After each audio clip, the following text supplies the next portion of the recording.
Hi and welcome to Tech Bike Parts. Today we're going to be fitting one of our centre stand kits to a TEC Street Twin. This stand also fits the Street Cup as well. This is the kit of parts that you get here.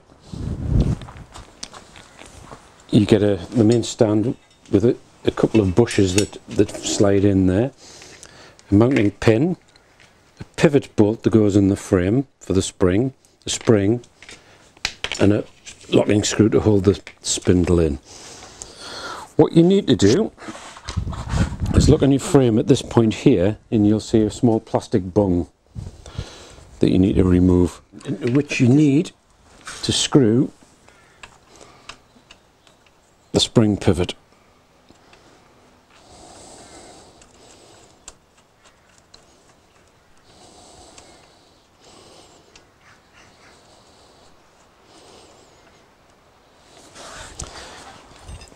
And that just tightens up with a 13mm spanner. Now I'm going to show you how to do it with it on the side stand without any assistance, because you can do it with this kit.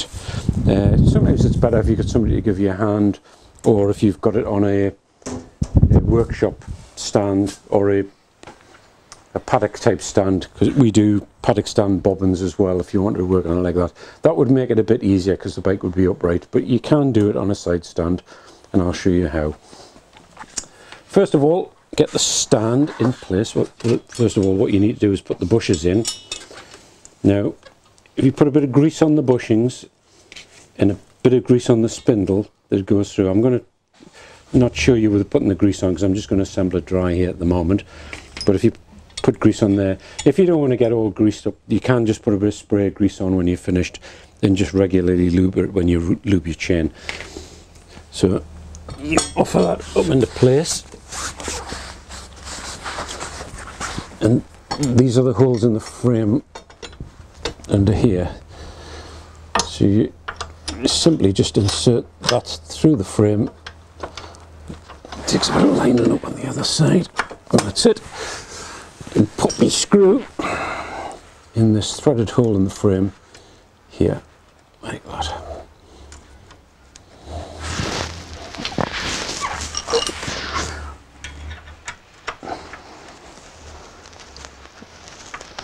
Tighten it up with an Allen key. That's already got a spot of Loctite on the screw from the factory. So once you tighten that up, that's all fitted. Right, so that's the stand on all working there now, but now you need to fit the spring. Now this is a little bit fiddly. It goes on, it's got the top part of the spring's got an offset on it, and the offset part needs to go towards the frame, otherwise it'll catch the frame. That just hooks onto your peg there. Now you could have it on the stand while you do this, but you can see the distance here.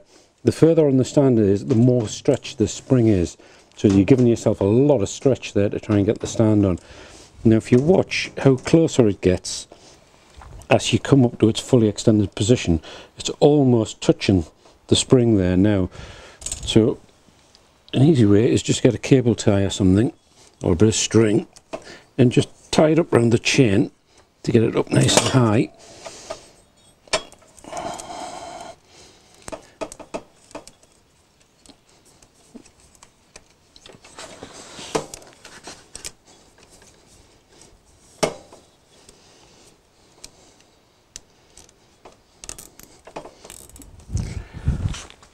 And then if you get a pair of grips,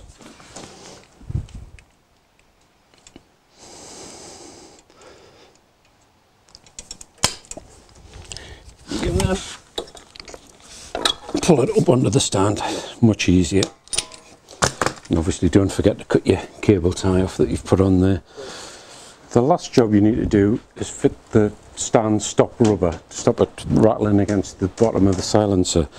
Now on the standard exhausts, in Vance and Hines exhaust, they've got this little welded on bracket here, and if you just put a bit of silicone grease or washing up liquid or whatever on there, that pops into there and the stand will stop against that. However, as you notice on this bike, it has our aftermarket slip-on silencers on. Now if you have aftermarket exhausts, we can supply you free of charge with this little stop bracket. Now this simply, the rubber fits into the bottom of this, like it does on the silencer, and this bracket then fits on to the inside of the silencer mount. So you need to fit the rubber into the bracket, so you just need a bit of silicone grease or soap, and then that pops in there. Don't try to put it in dry because you probably damage the rubber. Now that just loops, there's an offset on it. That offset goes towards the wheel.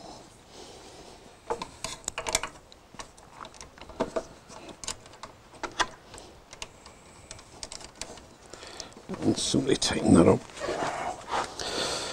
Now this can move around because we've designed it to use with most aftermarket exhausts. On some exhausts you may have to put a little bit of a bend or whatever in to clear a bracket or whatever, but it's designed to do that.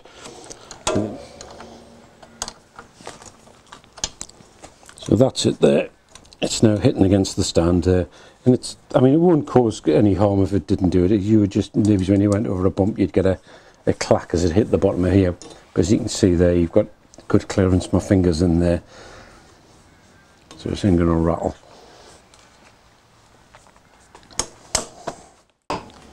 So it's nice and easy to use now. Just put one hand under the frame, one on the nice big foot pad, and just rock the bike back. It comes up lovely and easy. And now your back wheel's free. If you want to change a tyre, or clean it, or oil your chain, or adjust your chain, much easier. Now one thing I would like to say about centre stands is they do tend to get misused. And one of the good ways to damage a centre stand is to use it either on soft ground or uneven ground. That tends to load them unevenly, and you've also got a good chance of your bike falling over if you put it on soft ground. So always make sure you've got a good firm base before you put your centre stand down.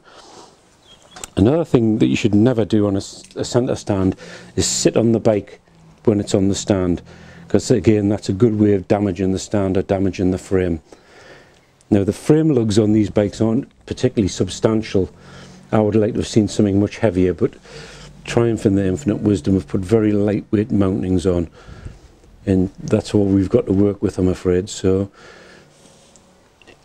don't sit on the bike when it's on its centre stand, because you're putting an extra human weight on top of it. Okay, thanks for watching, and these are now available on our web shop.